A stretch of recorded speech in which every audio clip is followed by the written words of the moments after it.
Hello friends, welcome to price action channel. आज मैं आपके सामने एक बहुत ही इंटरेस्टिंग कंपनी लेके आया हूँ। कंपनी का नाम है किर्लोस्कर ब्रदर्स। ये अ, ये ये आपको fluid management solutions globally provide करती है। इस कंपनी की एक ग्लोबल प्रेजेंस है।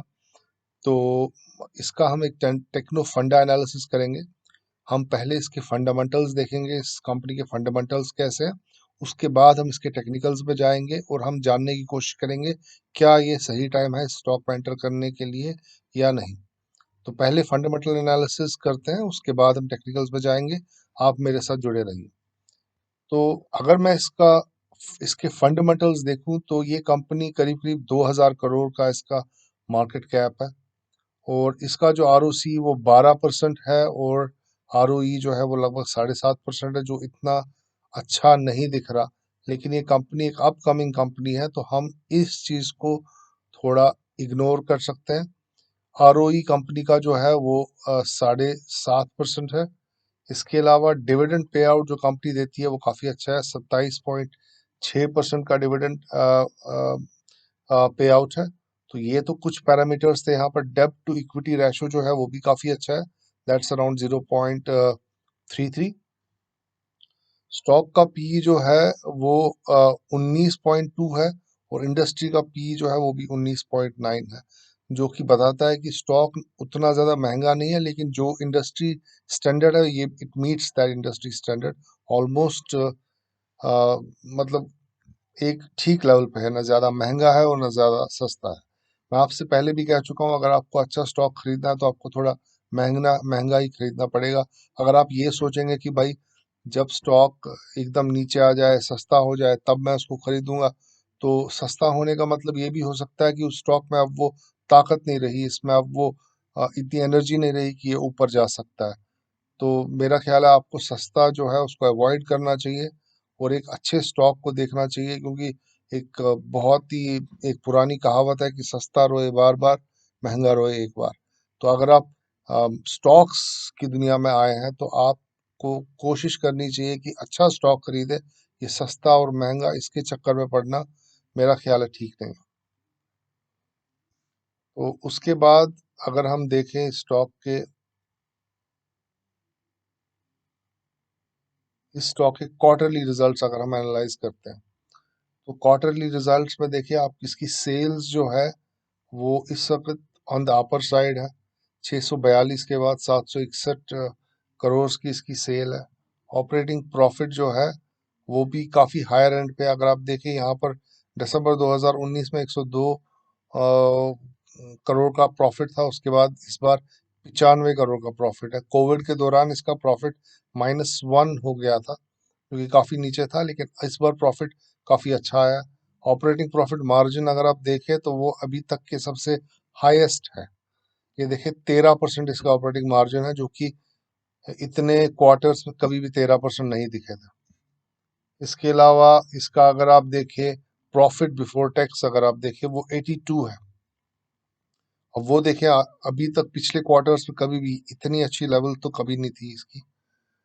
तो ईपीएस, अर्निंग्स पर शेयर, अगर आप देखें अर्निंग्स पर शेयर आप देखिए 0.64, नेगेटिव नेगेटिव नेगेटिव नेगेटिव 7.81। इस बार जो है दिसंबर 2020 में इसका अर्निंग्स पर शेयर जो है वो 8.88 आया, जो कि एक ब्रेकआउट वैल्यू है।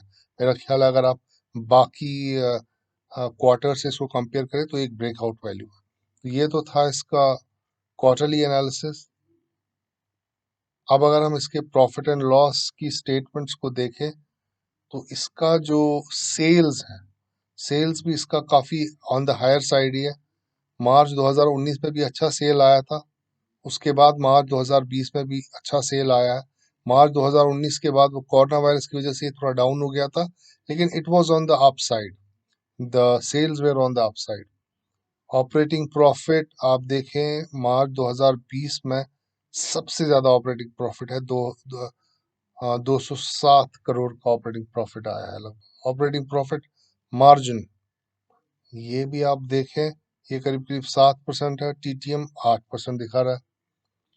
नेट प्रॉफिट अगर आप देखें इस कंपनी का जो है वो यहाँ के पिछले 1 2 3 4 5 क्वार्टर्स को अगर आप कंपेयर करें, इन 5 क्वार्टर्स के कंपैरिजन में मार्च, सॉरी, ईयरली बेसिस पे हम चेक कर रहे हैं, ये 5 सालों में अगर आप देखें, इन 5 सालों का प्रॉफिट अगर आप कंपेयर करें इस साल से 2020 से, तो 2020 में जो प्रॉफिट था वो काफी अच्छा आया था। इसके अलावा इसका ईपीएस अगर आप चेक करें, ईपीएस हमने क्वार्टरली बेस पे देखा था, अब ईयरली बेस पे अगर आप देखेंगे तो ईपीएस भी काफी अच्छा है। It's around 9.5, which is much higher than previous 5 6 months, 5 6 years I would say. तो ये तो था दोस्तों इसका फंडामेंटल एनालिसिस। अब हम कैश फ्लो की बात करते हैं। अगर कैश फ्रॉम ऑपरेटिंग एक्टिविटी आप देखें तो इस बार इसका कैश फ्लो मार्च 2020 में 305 के आसपास आया है, जो कि पिछले सालों के कंपैरिजन में बहुत ही ज्यादा है। तो ये एक ब्रेकआउट फिगर है यहाँ पर। और अगर आप देखें नेट कैश फ्लो, इसका या तो नेगेटिव होता था और या तो बहुत ही कम होता था, लेकिन आप मार्च 2020 में देखें इसका नेट कैश फ्लो कितना ज्यादा है, which is around 259, which is much, I think it's the highest in last, I would say, 10 or 12 years. So again, this is a breakout figure.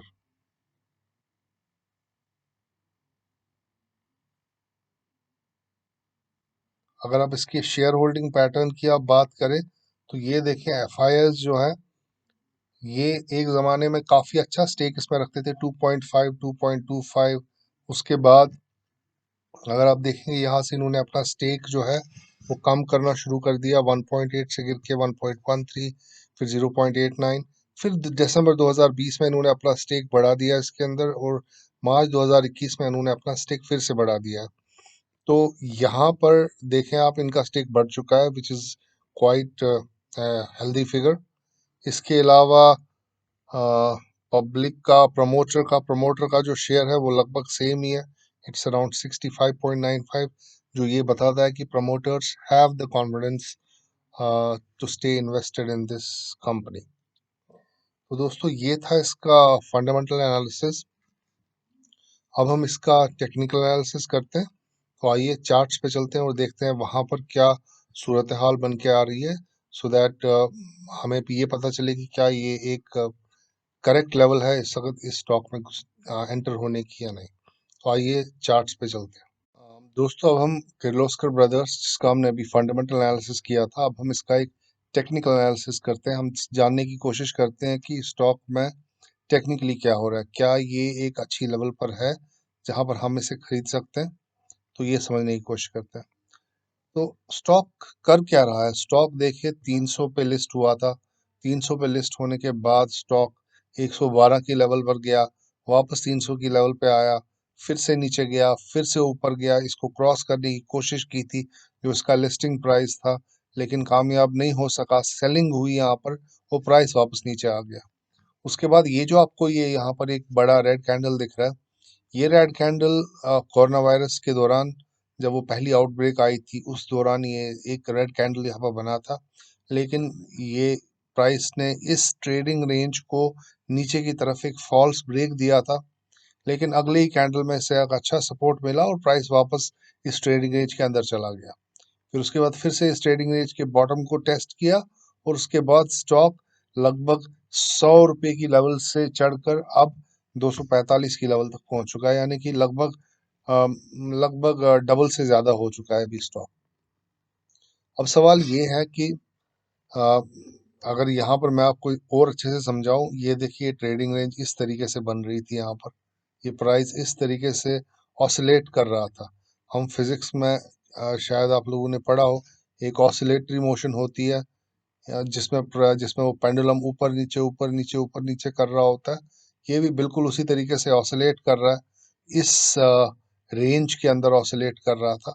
अब यहाँ पर प्राइस पहुंच चुका है, यहाँ से इस रेजिस्टेंस तक का जो फासला है वो करीब करीब 26% का है, 26% है, यानी कि यहाँ से जो अपसाइड है इस रेजिस्टेंस का वो 26% है। यानी कि अगर आप इस लेवल पे भी एंटर कर जाते हैं और खुदा ना खास्ता उसके ऊपर आपको कुछ इस तरीके की सिचुएशन दिखे और आपको लगे कि ये ऊपर सस्टेन नहीं कर पा रहा है, तो आप यहाँ पर एग्जिट हो सकते हैं, लेकिन मुझे नहीं लगता ऐसा कुछ होने वाला है।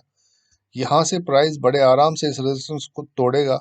और मैं वो क्यों कह रहा हूँ, मैं वो इसलिए कह रहा हूँ क्योंकि हमने देखा कि इसके रिजल्ट्स, इस कंपनी के रिजल्ट्स बहुत अच्छे आए हैं। और on the basis of results, on the basis of fundamentals, I can say that कि ये स्टॉक अब इधर से इस 25% का जो अपसाइड है ये तो क्रॉस कर ही लेगा। इसके अलावा मेरा ऐसा अंदाजा है कि ये स्टॉक लगभग 600 या 700 की लेवल पे आपको बहुत जल्द दिख सकता है। अगर आप 7 से 8 महीने तक का एक व्यू लेके चलते हैं तो ये स्टॉक 600 650 की लेवल आराम से दिखा सकता है आने वाले 6 या 7 महीने में। तो अ, ये था इसका मंथली एनालिसिस। एक दोस्त ने मुझसे पूछा था कि ये चार्ट का टाइम फ्रेम कैसे पता करें। तो ये देखिए यहाँ पर 1M लिखा हुआ है। 1M का मतलब ये हुआ कि हम अभी मंथली टाइम फ्रेम के अंदर हैं। अब हम मंथली से चलते हैं वीकली टाइम फ्रेम के अंदर। अब हम देखते हैं वीकली टाइम फ्रेम में क्या हो रहा है। हमने मंथली टाइम फ्रेम में, पहले मैं जरा इस स्पॉट्स को क्लियर कर दूं। मंथली टाइम फ्रेम में मैंने आपको फोकस करने को कहा था ये दो लाइंस को, ये ब्लैक दो लाइंस जो यहाँ पर है, एक ये लाइन और दूसरी ये लाइन। लेकिन अब हम वीकली टाइम फ्रेम में है। ये देखिए यहाँ 1W लिखा हुआ है, जिसका मतलब है कि हम वीकली टाइम फ्रेम में। यहाँ पर क्या हो रहा है, यहाँ पर प्राइस एक एक्सपैंडिंग ट्रायंगल में है। देखिए इसकी वॉलेटिलिटी किस तरीके से इंक्रीज हो रही है, और उसके बाद प्राइस ने कैसे एक चैनल बनाई और इस रेजिस्टेंस को तोड़ दिया। ये मैं आपको इस तरीके से समझाता हूँ। यहाँ देखिए 1 2 3 4 और उसके बाद 5। ये देखिए प्राइस ने 8 9 और 11 नंबर पे इस रेजिस्टेंस को तोड़ने की कोशिश की, लेकिन कामयाब नहीं हो पाया। उसके बाद प्राइस ने इस रेजिस्टेंस को तोड़ दिया ऊपर की तरफ, और अब वापस हल्का सा एक रीटेस्ट किया।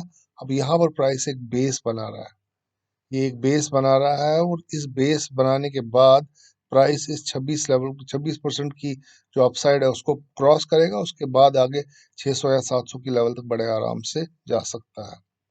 तो ये, इसमें आपको फोकस किस पे करना है, इसमें आपको फोकस, ये जो दो लाइंस है ये आपकी मंथली चार्ट से आ रही हैं, और ये जो आपका ये एक्सपैंडिंग ट्रायंगल यहाँ दिख रहा है ये आपका वीकली चार्ट से आ रहा है। तो ये तो हम था हमारा वीकली एनालिसिस।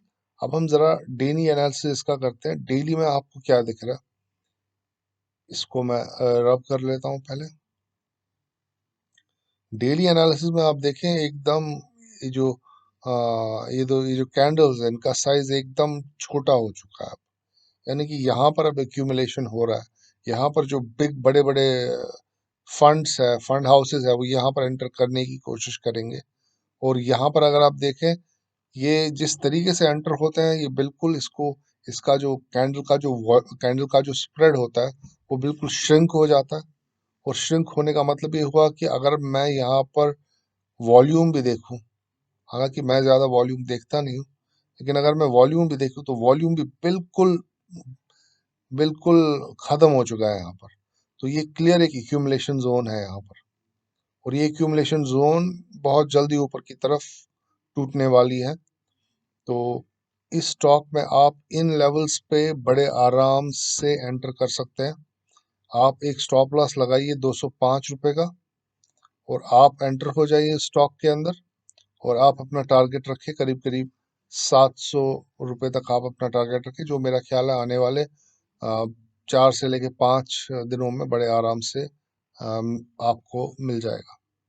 तो दोस्तों ये था मेरा एनालिसिस किर्लोस्कर ब्रदर्स का, डेली, वीकली और मंथली। आई होप आपको ये वीडियो पसंद आया होगा। आपका बहुत बहुत शुक्रिया, आपने अपना कीमती वक्त मेरे साथ बिताया। तो until next time, thank you very much. Have a good day. Bye bye.